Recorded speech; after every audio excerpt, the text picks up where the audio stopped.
Hello everyone, mayam sibu yengbiyo masi manase khangbibra mayam masi lei nate ko lei oina su satle satpa budi adubu si se yam hakchang yam kana ba popiba koigi pambi makhala mane ba ko ado koina Leibak Kundo hara khangne koi meitai lon da de aduga hindi da na moi noni haiba aduga English da di koigi Purslane hara khangne ye yamna benefit yam highly nutrient oiba benefit yam piba koi hakchang da ko yam kana ba piba koigi mana makhala mane ado si se any form of this the same way ko koigi ngora ga char su yare salad sema su yare kaangshoi char su yare adagi thong ngora ga thong su yare any form da tum thong bi ba yai ba ko isana pambi ba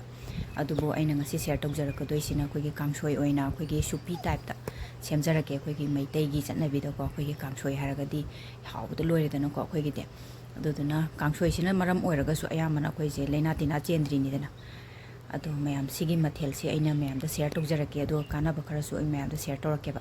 ado sigi kana ba se koi gi digestive enzyme adagi digestive tract duga urinary tract ta yamna kana ba pi ba ko aduga bp control tawba dagi cholesterol wangba si sing se loi phaba ngame ba ko heart disease su phai hai si se aduga mana se sugar ka akoi gi skin wound do adu kan du da taisan ba da si su dum phai hai ko ado kana ba nga tane khoina khangda ba gi wani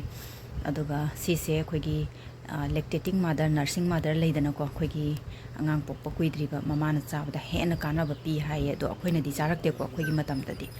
sin banina chaba yabra yadabra do di khangdre duga scientifically si se khoigi nourish to buda yamna mateng pange haye lactating mother khoigi nursing mother singse aduna charaga yeng bi ningba dum yeng ba yani ba ko khoigi scientifically dum kano approve tawgrabane ba aduna si se mayam ai share tawjarake masi ma thongaga aduga kana basi su lobiyo aduga video se loiba phawda yengbiraga support tawbibo oina like comment share tawbiramo aduga subscribe tawdriba ichini naw yawbiraga di subscribe su tawshin biramo adum mathel se icham chamna thongjaraka doini ko sigai se hekjare ko yamna di hekona te gamla da aina lei gi type tharu baneba aduga sandorakpane do sigai hekjare ko mana se satke lei je satke di tawrabane to si phasana samthok pirani aduga alu angang bamaga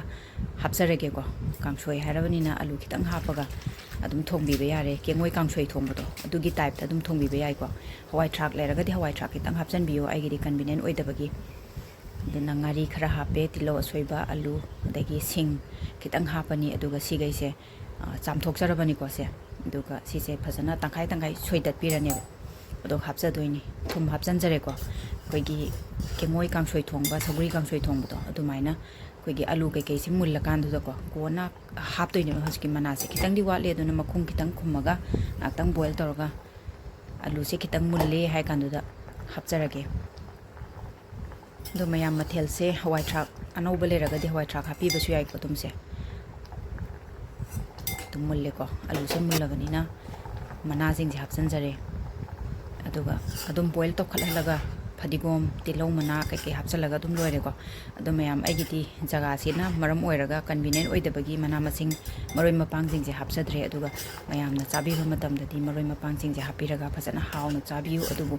sumaina dang thongaga chaba sibokta haura sinadi mayam su dum mana masing maroi mapang sing do sunaga hapaga